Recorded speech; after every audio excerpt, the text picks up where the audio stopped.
উচ্চ মাধ্যমিক পরীক্ষা যারা 2023 সালে দেবে তাদের কিন্তু ফিলোসফি অর্থাৎ দর্শন নিয়ে একটা চিন্তা রয়েছে যে কি পড়বে। তো সেক্ষেত্রে কিছু প্রশ্ন তোমাদেরকে দিয়ে দিচ্ছি যেটা অবশ্যম্ভাবীভাবে 2023 সালের উচ্চ মাধ্যমিক পরীক্ষায় একবারে আসতে চলেছে। যা প্রশ্নপত্র দেখে প্রশ্নপত্র বিভিন্ন শিক্ষক শিক্ষিকাদের সাথে কথা বলে যেটুকু জানা যাচ্ছে, এই প্রশ্নগুলোকে তারা বেশি করে ইম্পর্টেন্ট দিচ্ছে স্কুলে স্কুলে এবং পর্ষদের তরফ থেকেও। তো বচন দ্বিতীয় অধ্যায় প্রথমে এই চ্যাপ্টার থেকে বড় প্রশ্ন আসবে।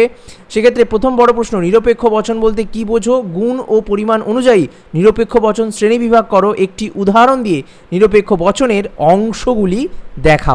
এবার এই চ্যাপ্টার থেকে দ্বিতীয় প্রশ্ন আসবে, নিরপেক্ষ বচন বলতে কি বোঝো? উদাহরণ সহযোগে নিরপেক্ষ এবং সাপেক্ষ বচনের মধ্যে পার্থক্য দেখাও। এর সাথে আসবে বচনের সংযোজকের কাজ কি, এটা একসাথে আসবে। 3 নাম্বার, উদাহরণ সহ বাক্য ও বচনের মধ্যে পার্থক্য ব্যাখ্যা করো। এরপর আমাদের চতুর্থ চ্যাপ্টার যেখান থেকে বড় প্রশ্ন আসে, অমাধ্যম মান। এখান থেকে প্রথম বড় প্রশ্ন আসবে, বিবর্তন কাকে বলে? দৃষ্টান্ত সহ বিবর্তনের নিয়মগুলি ব্যাখ্যা করো। 2 নাম্বার, অমাধ্যম অনুমান কি? দৃষ্টান্ত সহকারে মাধ্যম এবং অমাধ্যম অনুমানের মধ্যে 2141 পার্থক্য ব্যাখ্যা করো। এরপর আবর্তন কি? সরল আবর্তন এবং সীমিত আবর্তনের মধ্যে পার্থক্য করো।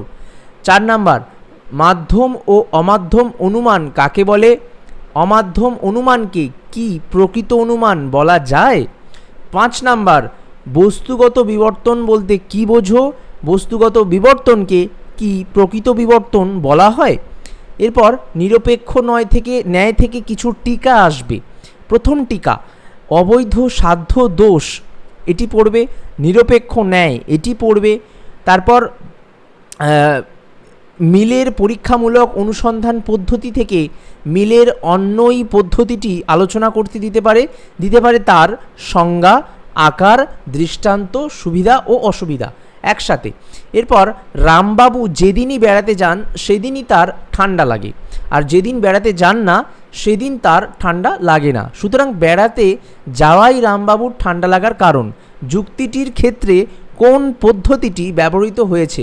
পদ্ধতিটি ব্যাখ্যা করো, চিহ্নিতকরণ করো, সংজ্ঞা দাও, আকার, দৃষ্টান্ত, সুবিধা ও অসুবিধা।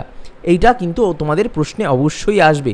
এরপর আরোহমূলক দোষ থেকে কিছু টিকা আসতে পারে, যেমন অবৈধ সামান্যীকরণ দোষ, কাকতলীয় দোষ।